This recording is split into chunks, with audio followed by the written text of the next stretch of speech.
Well, I guess I'm doing another Waterfall review after all. Hope you guys are all doing well. My name is John, and if you've never come to the channel before, you're watching ARTV. Thanks for being here, and of course I hope you enjoy what you're about to see. It's time for me to tackle a review of the 7th studio album by indie rockers My Morning Jacket. This one's titled The Waterfall. My Morning Jacket are one of those bands that I've always meant to get into, but never quite got around to for some reason, whatever reason, but I know I'm not alone in that boat. I was doing a little research around the interwebs for this review, and of course I remembered how I got into My Morning Jacket. Not really got into them, but I guess got my first exposure to them, because The Waterfall is actually the first full-length record I've ever heard from them. I saw several TV critics saying there was an episode of American Dad where, they saw that My Morning Jacket were featured in it. The lead character, Stan Smith, kind of falls in love with My Morning Jacket and kind of becomes a groupie for the band. The episode was called My Morning Straitjacket, and I saw a lot of people saying, you know what, I always meant to get into those guys, but I never did. That pretty much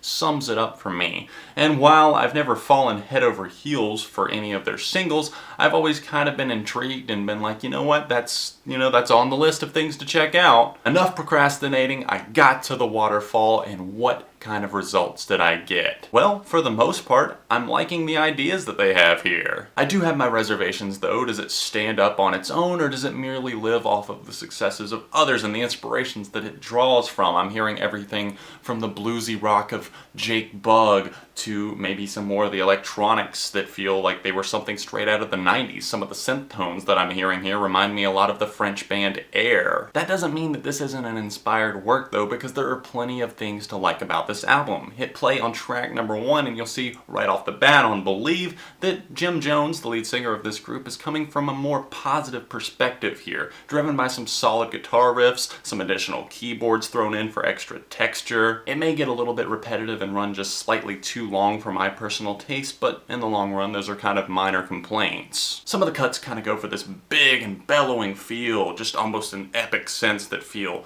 like they are going for a sense of inspiration, and I just don't know how much I'm buying it. There's obviously some recurring themes here related to the title of this album. Nature definitely plays a big role in inspiring a lot of the titles of these tracks and some of the lyrical content here. Spring, and then of course in its infancy, parentheses, The Waterfall, are some that fall under that category. My favorite moments though are the ones that feel a little bit more effortless, like they just kind of sat down and the thoughts flowed out. They didn't try too hard to kind of put everything together. It just kind of came out. And Compound Fracture and the lead single Big Decisions are two tracks that do that for me. Fracture has this soaring chorus on it and some backing vocals that really caught my ear. The synth tones near the end of this track, you're going to hear exactly why I was comparing them to the band Air. It's not that it's a bad or necessarily a distracting thing, it's just that it's familiar. Even tracks like Tropics, Erase Traces, and then Like a River really work for me, with the latter of those kind of seeing James take on more of a falsetto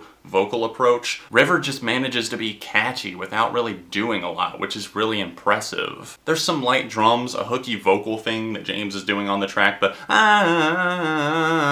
and then the steady acoustic guitar that just kind of builds all throughout and adds a sense of urgency to this track. It really just sounds crisp and sweet to me. Now there are sadly plenty of moments on this record that I feel are going to be forgettable, if not now, then maybe 6 months from now. It's not something that I feel like I see myself coming back to, which isn't a good thing. If you can see it now, you can tell that, hey, this is pleasant enough to listen to, but maybe I won't be coming back to it in the long run. For example, I can tell tracks like Only Memories Remain won't really be grabbing me 6 months from now, simply because there's no real draw to it. It's constructed well enough, sure, but the distant vocals and the light floating instrumental on the track just don't really grab me and reel me in any way, and that's the case for a few of the tracks here. Spring just keeps building and building, and I don't really feel like there's any real payoff, which is the real disappointment for me here on this track. It's like watching an episode of Daredevil and you're expecting all of this ass kicking to go down, like the masked vigilante is gonna take down all of these bad guys, and then he only throws a few punches the whole episode and mostly does his lawyery thing the whole time. Sorry, I've been watching a lot of Daredevil on Netflix. Spring is still a solid enough song though, and it's definitely grown on me. It's just that when all of those synthesizers that were sprinkled in the background, the guitars, the drums even, were building up, I expected the payoff to be a little bit more chaotic for some reason. I will say that a few of the songs take a little bit to actually hit you. Get the Point was a prime example of that for me. It's pretty stripped back and raw in its delivery, and it's a tune that's wishing someone well and saying, like, I hope you do well in your future endeavors, but essentially saying this is the part where we kind of go our separate ways and no hard feelings, I hope you understand. Overall, the Waterfall does have a nice connected flow about it, but there are some tracks that just feel a little bit too similar to me, which probably tarnishes the chances of this album getting replayed a lot from yours truly. There's an eclectic range of influences on this thing, from indie to electronic, country, blues, rock, but at the same time they're all kind of rooted in the same place, and I feel like if you're in the right mood, this could definitely be the album for you,